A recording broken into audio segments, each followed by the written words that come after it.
The Great Depression of the 30s remains the most important economic event of American history. It caused enormous hardship for tens of millions of people and the failure of a large fraction of the nation's banks, businesses, and farms. The stock market crash of October 1929 is believed to be the immediate cause of the Great Depression, but there were many other factors and long-term causes that developed in the years prior to the Great Depression.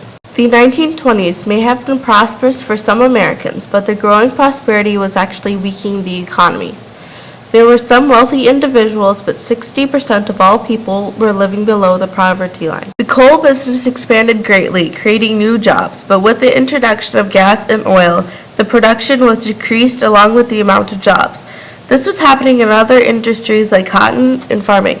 Buying on credit was a huge problem in the 1920s. Many people bought expensive luxury items using money they did not have. That created the nation's debt. Upon succeeding to the presidency, Herbert Hoover predicted that the United States would soon see the day that poverty was eliminated. Then, in a moment of apparent triumph, everything fell apart. The stock market crash in 1929 touched off a chain of events that plunged the United States into its longest and deepest economic crisis of its history. As of the stock market crash spread, customers rushed to their banks to withdraw their money, sparking the term bank runs. Nobel Prize-winning economist Milton Friedman argues that the 1930s market crash itself did not cause the Great Depression, but rather it was the collapse of the banking system. In Pennsylvania coal fields, 3 or 4 families crowded together in one-room shacks and lived on wild weeds. In Arkansas, families were found living in caves.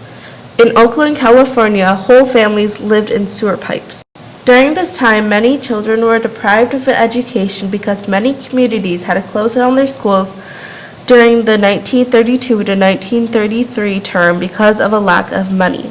Some children were lucky enough to have schools where teachers did not care if they were getting paid next to nothing and continued teaching. Children also greatly suffer from malnutrition. In a 1932 study by the Health Department in New York City, it was found that 20.5% of children were suffering from malnutrition. Children in rural areas were worse off. Dietary diseases were rampant because of adequate food such as milk, fruit, fresh vegetables, and eggs could not be bought with the family's low income. The death rate from malnutrition was on the rise because children were losing their stamina and were unable to fight off disease.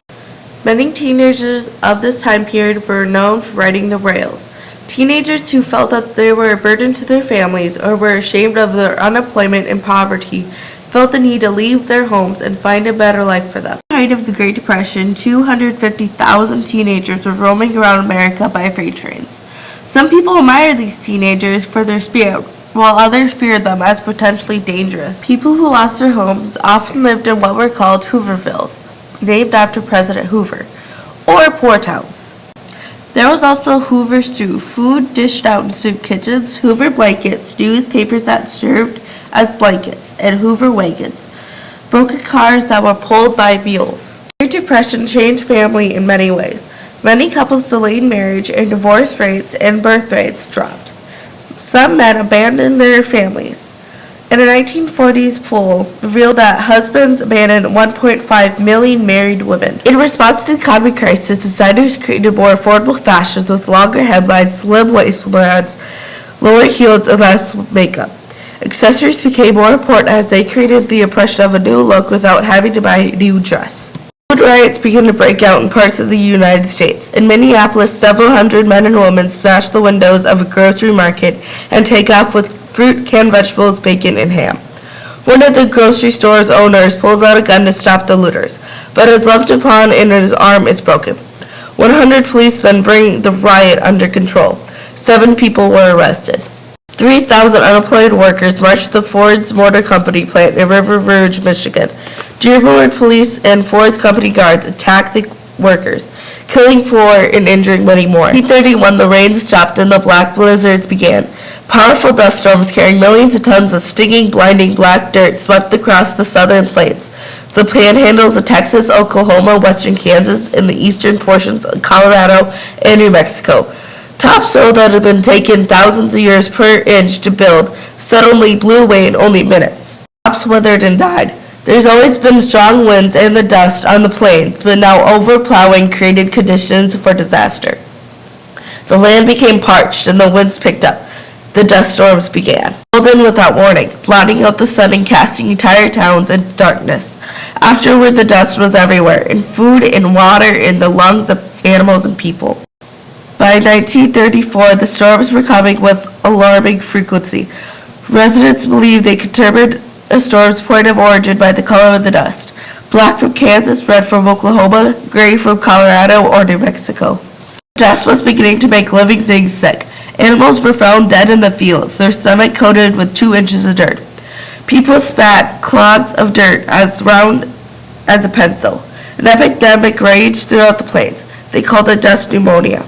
At the end of 1935, with no substantial rainfall in 4 years, some residents gave up. Dust blowers watched as their neighbors and friends picked up and headed west in search of farm jobs in California. Yet, even with the world crumbling around them, 3/4 of the dust blowers chose to stay.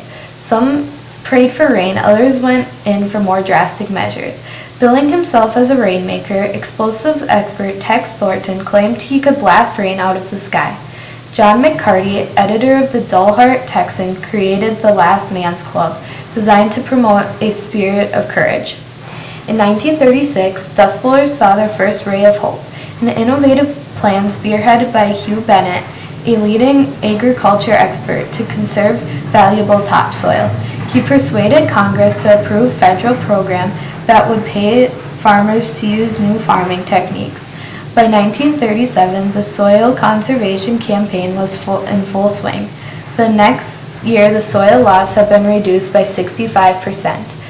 Though the new techniques were taking root and the situation had improved, the drought still dragged on. Unlike Herbert Hoover, who refused to offer direct assistance to individuals, Franklin Roosevelt knew that the nation's unemployed could only last so long. The first initiative began in March 1933, called the Civilian Conservation Corps. This program was aimed at over 2 million unemployed unmarried men between the ages of 17 and 25.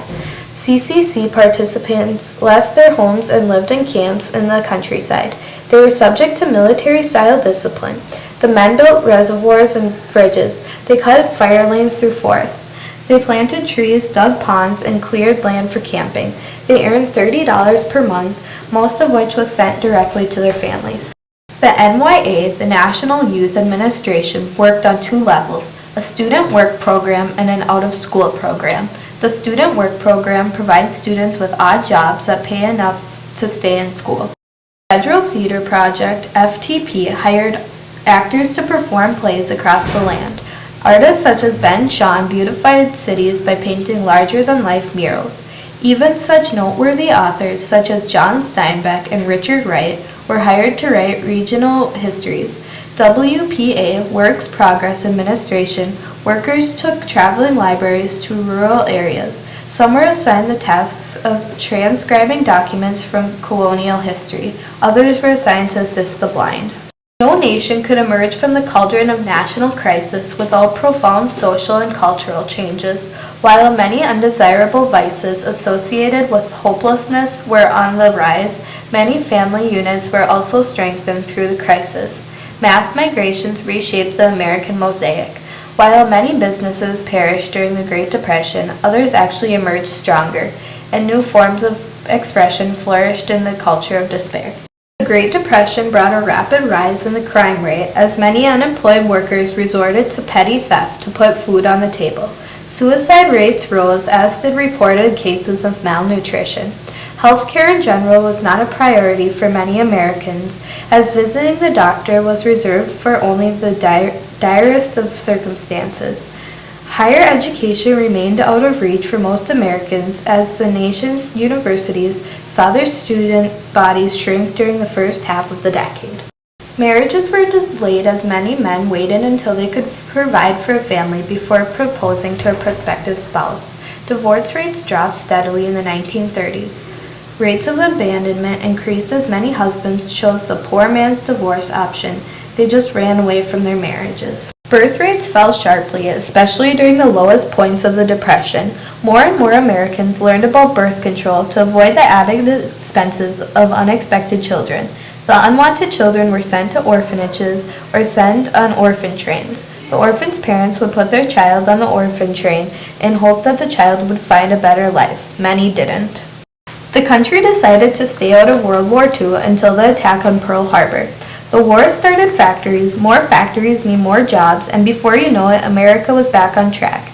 This, along with the CCC, WPA, NYA, and FTP, is, in my eyes, what America needed. This did not end overnight. It took many years to get back on track, but it did make us see that we're a strong country and there's not much that can knock us down.